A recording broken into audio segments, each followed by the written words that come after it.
At the turn of the 9th century, the Abbasid Caliphate commanded an empire that stood as the preeminent power of the medieval world, a realm stretching from the high mountain passes of Central Asia to the Atlantic borders of North Africa. From the circular capital of Baghdad, the Caliph exercised a dual authority that was unparalleled. He reigned as the commander of the faithful, the supreme religious head of the global Muslim community, and the absolute political sovereign of a unified imperial administration. A single bureaucratic system collected taxes from distant provinces, funded scientific translation movements, and maintained a military that could project power across 3 continents. The cohesion of this massive state began to dissolve during the Fourth Fitna, a destructive civil war fought between 811 and 813 CE. This conflict pitted the 2 sons of Harun al-Rashid, Al-Amin and Al-Mamun, against one another in a struggle for the throne.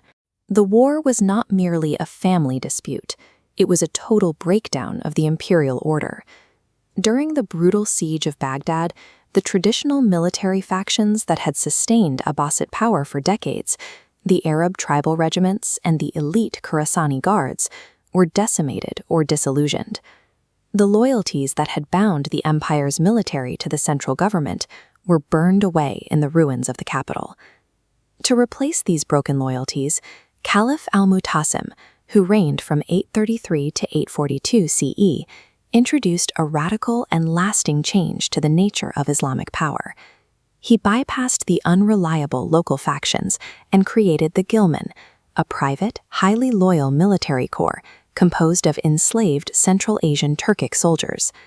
These men were selected for their equestrian skill and archery, then brought to Iraq as foreigners with no ties to the local Arab or Persian nobility. Their status, their wealth, and their survival were tied exclusively to the person of the Caliph, effectively creating a professional army that answered only to the throne. However, the presence of thousands of heavily armed foreign Turkic cavalry in the crowded streets of Baghdad created immediate and violent friction. The local populace viewed the Ghilman as an occupying force, leading to frequent riots and street battles. In 836 CE, al-Mu'tasim sought to separate his volatile army from the people of the capital. He relocated the entire imperial government north to Samarra. This was a monumental undertaking, involving the construction of vast palaces and barracks along the Tigris. While it isolated the army, it also isolated the Caliph, removing him from the traditional sources of political support in Baghdad.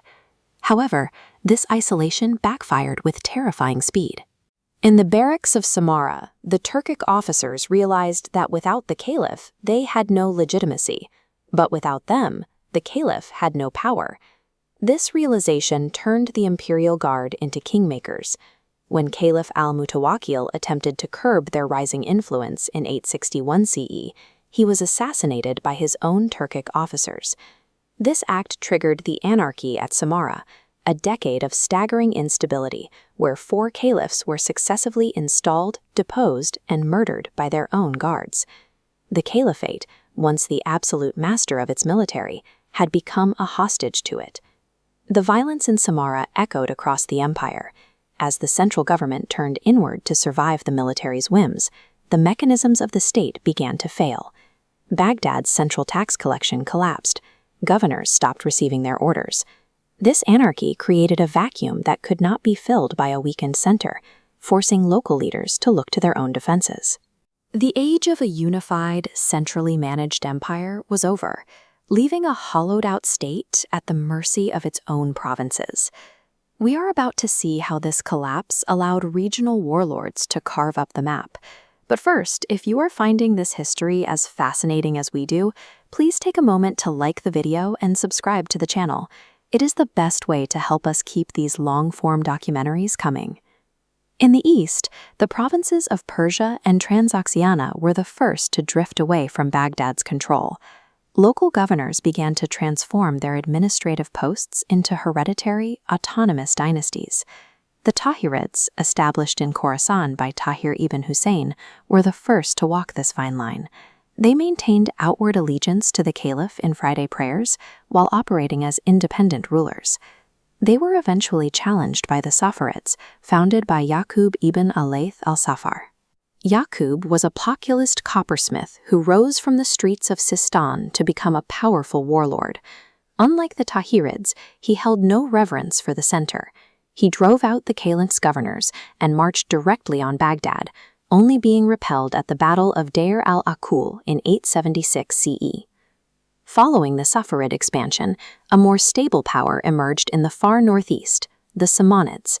Composed of Persian Deccan or landowning elites and centered in the majestic cities of Bukhara and Samarkand, the Sultanates defeated the Safarids in 900 CE.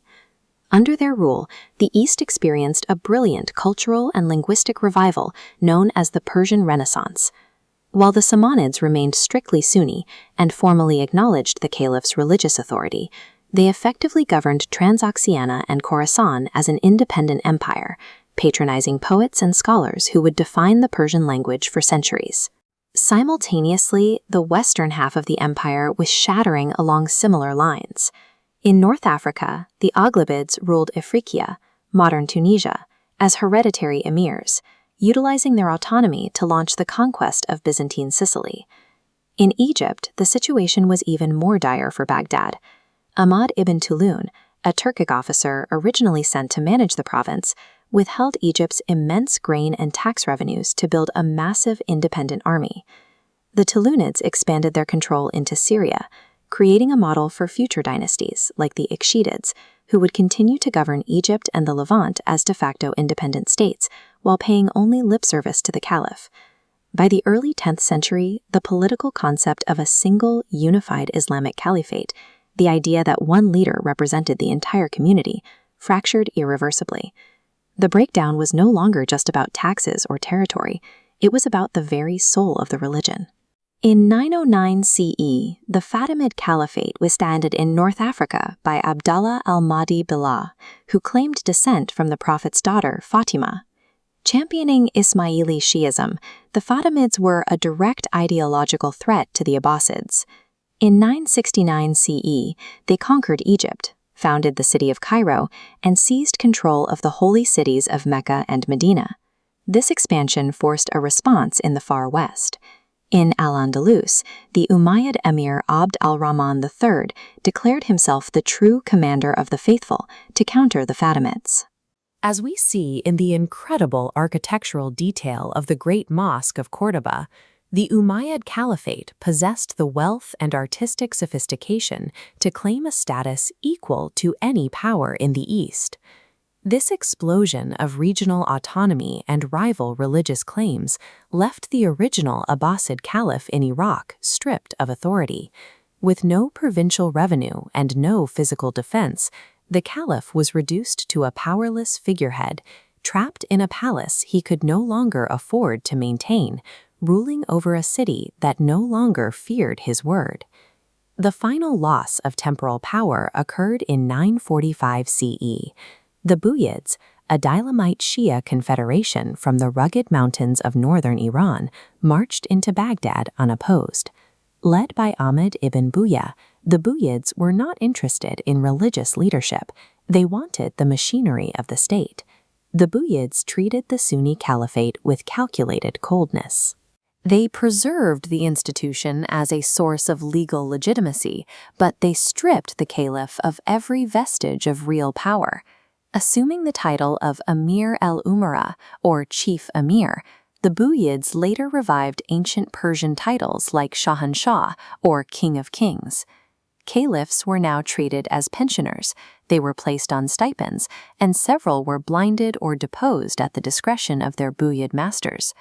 For over a century, the religious head of Sunni Islam was a prisoner in his own capital, while Shia warlords dictated the policy of the realm. As the Buyids dominated Iraq, the eastern frontier was being reshaped by the collapse of the Samanid Empire. Internal factionalism among the Persian elites allowed their Turkic military commanders to seize the initiative. In 962 CE, Alptigin, a former slave commander, seized the fortress city of Ghazna in modern Afghanistan. His successor, Sebuktigin, established an autonomous principality that would soon grow into one of the most formidable powers in the East. Under Mahmud of Ghazni, who ruled from 998 to 1030 CE, This state expanded into a sprawling empire covering eastern Iran and northern India. Mahmud was a brilliant tactician who institutionalized a new political reality, the Sultanate. Recognized by the Abbasid Caliph with titles like Yamin al-Dawla, Mahmud exercised supreme military and executive rule entirely separate from the Caliphate administration. He conducted 17 campaigns into India, accumulating vast wealth and setting the stage for a new era where the Sultan was the true executor of political life, while the Caliph remained in the background as a religious symbol. The Ghaznavid dominance was soon challenged by a new wave of Oghuz Turks led by the Seljuk clan. In 1040 CE, at the Battle of Dandanakan, the mobile horse archers of the Seljuks crushed the heavy, elephant-supported Ghaznavid army. The Seljuks, led by Tughril-Beg, then turned west. In 1055 CE, the Abbasid Caliph al-Qaim, desperate for relief from Buya depression and the pressure of the Fatimids, appealed to Tughril for help. Tughril entered Baghdad in December 1055, ended over a century of Buya domination, and was formally crowned Sultan of the East and West. Under Alp Arslan and Malik Shah I, the Seljuk Empire reached its peak. In 1071 CE, Alp Arslan routed the Byzantine Emperor Romanos IV at the Battle of Manzikert, a breakthrough that allowed Turkmen tribes to pour into Anatolia. Guided by the Grand Vizier Nizam al-Mulk, the Seljuks organized their vast territories through the Iqta system, granting land revenue rights to soldiers in exchange for military service. They also founded the Nizamiya madrasas, which trained the bureaucrats and theologians needed to consolidate Sunni orthodoxy across the realm. Tughril's coronation formalized a new dual power dynamic for medieval Islam. The Caliph was recognized as the theoretical, religious head of the community, but the Seljuk Sultan was the supreme political and military autocrat. This arrangement provided a new sense of stability to the Sunni world, but it rested on the strength of a single dynasty. The Seljuk state appeared invincible, but it was governed by nomadic succession customs known as appurtenance. In this system, the empire was not an indivisible realm, but the shared property of the entire dynastic family. Every prince of the blood felt entitled to rule their own portion of the state, meaning that the moment a strong leader died, the empire was liable to be torn apart by his relatives. This instability was triggered in 1092 CE by a double catastrophe.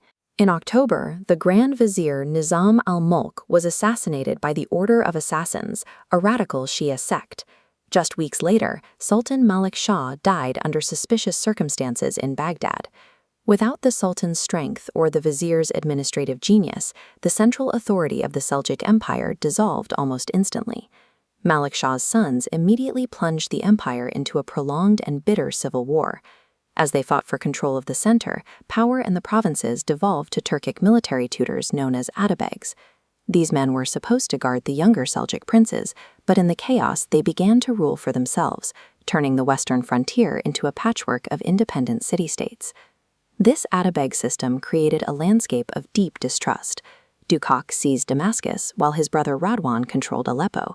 The two spent more time fighting each other than defending their borders. To the north, Kilij Arslan I ruled the Sultanate of Rum in Anatolia, largely isolated from his cousins in Iraq. When the Fatimids took advantage of this discord to recapture Jerusalem in 1098, the Sunni world was too divided to react. It was into this paralyzed political landscape that the armies of the First Crusade arrived between 1097 and 1099 CE. The Crusaders did not face a unified Islamic empire. They faced a series of small competing principalities. The mutual hatred between the brothers of Aleppo and Damascus, combined with the sectarian hostility between Sunnis and the Fatimids, prevented any unified resistance. The Crusaders were able to capture Antioch in 1098 by exploiting these internal rivalries. The ultimate consequence of this political fragmentation was the fall of Jerusalem in July 1099 CE.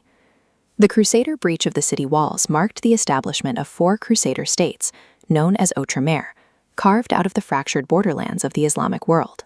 A civilization that had once been unified under a single caliph was now so divided that it could not protect its holiest sites from a relatively small invading force from the west.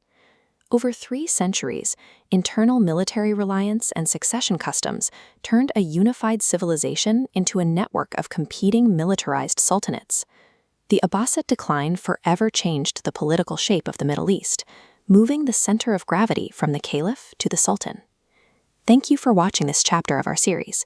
If you want to see where this story goes next, please like the video and subscribe to the channel. We will see you in the next video.